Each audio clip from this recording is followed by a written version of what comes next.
Hey, what's up, family?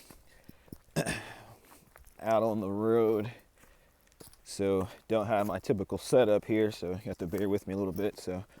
But as I always say, hope you're having a good day. If you're not, just know the worst is behind you, because tomorrow has yet to manifest, because we create reality with our thoughts and intentions. So it's been a little bit since I've been on here, which, to be honest, I used to kind of struggle a little bit because I felt like I should be doing more. I should be more consistent, putting out videos, really trying to help people and do it in a certain way, or at least the way that I thought that I should be doing it. And every time that in between videos, I'm living life just like anybody else. So, please don't get anything misconstrued just because I'm here making videos and stuff. I don't want you to think that my life is perfect and I've gotten everything figured out, because I'm very much going through the process as well. The only difference is I'm calling myself being vulnerable and sharing the experiences with you guys as I go through them and as I learn the lessons that I feel like I was supposed to take away from it. Being as an example to everyone.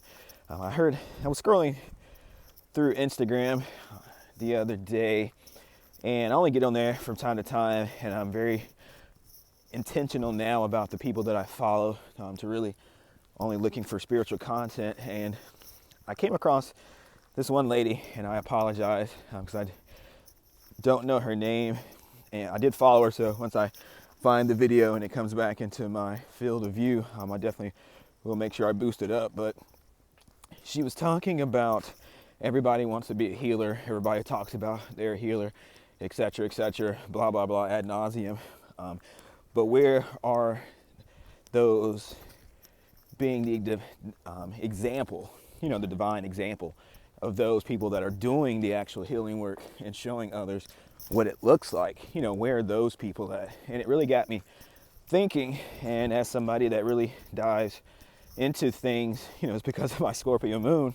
I look at things below the surface. So I started getting into my natal chart. I've really been diving into AI and working with AI a lot. It's not perfect, but as you go through things and you learn to kind of work with it and how to make the corrections when it's wrong, it's really a way to really, in my opinion, start to see into who you are and help you develop that sense of self, because that's what it has done for me. Going through my natal chart, the way I'm starting to look at it now is anybody that's played video games and you have to create your character as you go. There are certain attributes that you put into the character, how much strength, how much intelligence, mobility, other characteristics. And so I view life exactly the same way, and your natal chart is really your breakout of what attributes you spawned into this life with, to borrow another term for video games. So I've been really heavily working with AI in my natal chart to really kind of get an idea of the characteristics, the archetypes that are associated with my placements. And it really enlightened and gave me a higher perspective of myself and why I have the placements I do, why I embody the motions that I do, and why I experience the things that I do. Because, as I've stated, my moon sign is Scorpio, so I have a Scorpio moon. And as I was going through it, I started looking at videos for my moon sign and kind of what it represents. And the Scorpio moon is the natural alchemist. So in essence, they look below the surface, they work with emotions, and then they can alchemize them so they can feel deep emotions, deep intense emotions that most people don't sense or don't even see. And because those emotions are so intense and so deep, if you don't learn how to transmute them and to alchemize them into something else, it can, I don't want to say destroy your world, but it can take you to places that you never thought, just because you're not able to control those emotions. So there's a lot more that goes into it, but just kind of the Cliff Notes versions of it. So I'm like, okay, all right, so this explains why I feel the emotions that I do in simple things. Like I can be in movies and I'm watching a movie and everybody around me is fine, but I'm over here, boohoo crying and stuff because I'm going deeper in the movie. So it's not just what they say, it's like the feelings and the emotions behind what they're saying, the thought process that had to bring them to that point to have that realization. It's like all that, the symphony that had to come about in order for that character to feel those emotions and to express it, all the things they had to go through.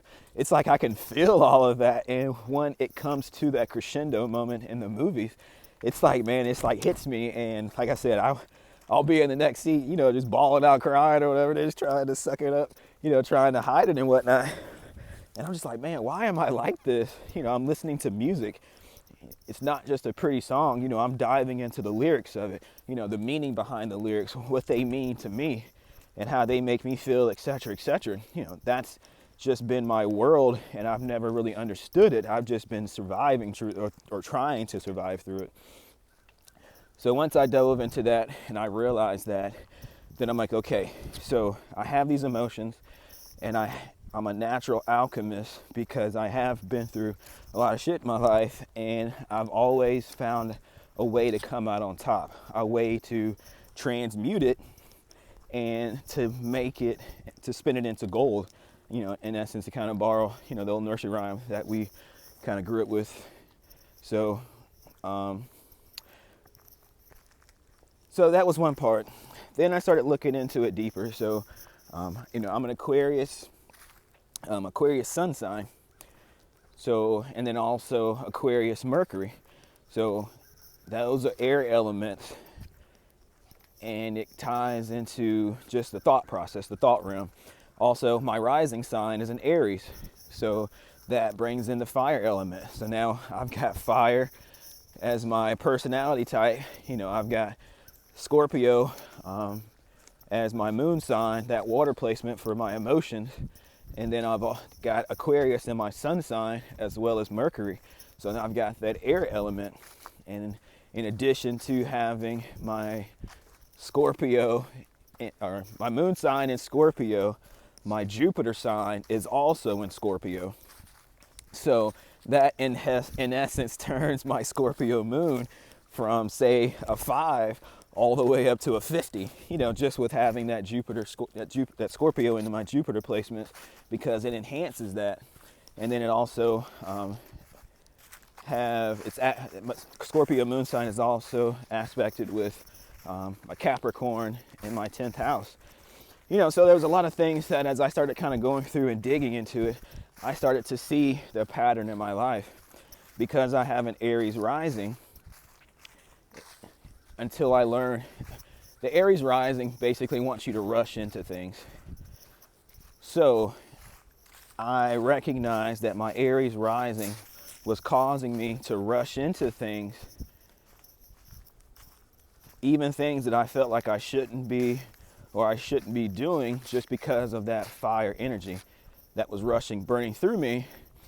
And then once I got into those situations, it was my Scorpio moon that kind of helped me move through it, or that I transitioned into. So the Aries energy would cause me to rush into the situation. When I would get into the situation, the Scorpio moon would cause me to get lost in the situation, because I would get lost in my emotions. And then when the situation inevitably didn't play out, because I rushed into it and I got drowned in my emotions, in essence, when it ended, or when things didn't go the way that I wanted them to, then I would fall back on my Aquarius mind mentality, my Aquarius sun sign, especially my Mercury in Aquarius, to start thinking about, okay, what was this scenario, this situation teaching me? What was it here to teach me? Why did I go through this? What could I have done differently, or what should I have done differently? So the next time the situation presents itself presents itself to me, I can recognize it, and I can better understand how to move through it better. So that way I don't have to repeat these lessons over and over again. And that's where the Sun in Aquarius comes in. And then the Mercury in Aquarius comes about to what I'm doing right now. So now I've gone into a situation, I've moved through it and gotten lost in it because of my Scorpio Moon, but I've sat with it, I've felt the emotions, and I've alchemized the emotions into something positive, into a learning lesson by working with my Aquarius mind to be able to logically move through those emotions and not get lost in them, but to use them as a learning tool. So that way, once I learn the lesson, then I'm meant to bring it forward to other people and show them what the experience that I went through, how I moved through and navigated the experience. I'm not anybody that's going to tell you this is the way that it has to be done, as I'm just an example of how I did it. We're all different, we're all unique. So that's where you have to find out, what's unique about your purpose, what's unique about how you do things and how you move through life. So that way when you're faced with these same scenarios, you start to see the patterns and you start to see how you best work with that energy and transmute it into something positive for yourself. So that was a really big epiphany moment for me once I saw that and once I realized that and saw that those are how my placements work together, So then that shows me and kind of got me in the mindset now that whenever I come, because I would meet people and I would be fine, but I noticed myself, falling in love easily or maybe befriending people I shouldn't befriend.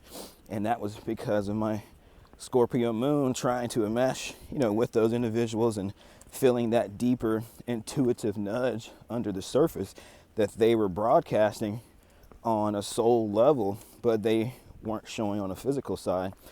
So now that I know that I have that Aries placement, or how that Aries placement works in my life and affects my life, I now know that when I go into situations, how to properly direct that Aries energy so that way it doesn't dominate me and it doesn't control me, but I don't allow the fire to control me and direct me, but I learn to control the fire and how to direct the fire. And then so that will help me going forward with facing similar situations, not getting lost in the moment and not allowing that Scorpio Moon to kind of allow me to get enmeshed in the situation, but just being aware of those instances that I can have the tendency to rush into things. So when I feel that fire starting to burn up inside or start to creep, start to surge, I guess I would say, then that's my moment to ground myself and to get back within myself, because I'm, in essence, leaking energy, and I don't want to do that. So it's my intention, it's my sign to ground myself, get present in the now, and not get present in, and not get lost in my emotions, recognize it, so that way I can move through it and avoid unnecessary pitfalls and unnecessary lessons that I don't have to learn, because I have already learned and I know better and I can do better. So that was one thing, and that's why I said all that to say that's why I've come to realize that the time in between videos is necessary, because I'm not the type of person, and my path isn't to come out here to preach to people or tell people how they should live their lives or what they should do in their lives. It's to be a divine example to others of someone who's doing the work and who's putting in the work to grow and to ascend, and that's all that I can do. So the time between videos, that's what I'm doing. I'm in essence living my life.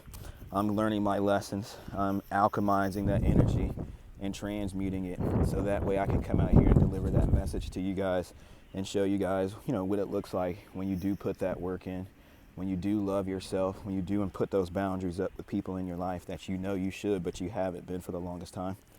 So I would say, like I said, just dig into your chart, especially your top 3, top 5, and learn what they are, because they will give you so many puzzle pieces to help you with your life. You will be surprised. So Love you, family. I appreciate all things. So I know this is a shorter one than usual. So just want you to know I love you. I love you. I love you. I love you so much. You're amazing. You can do anything you want to. Have a good day, family.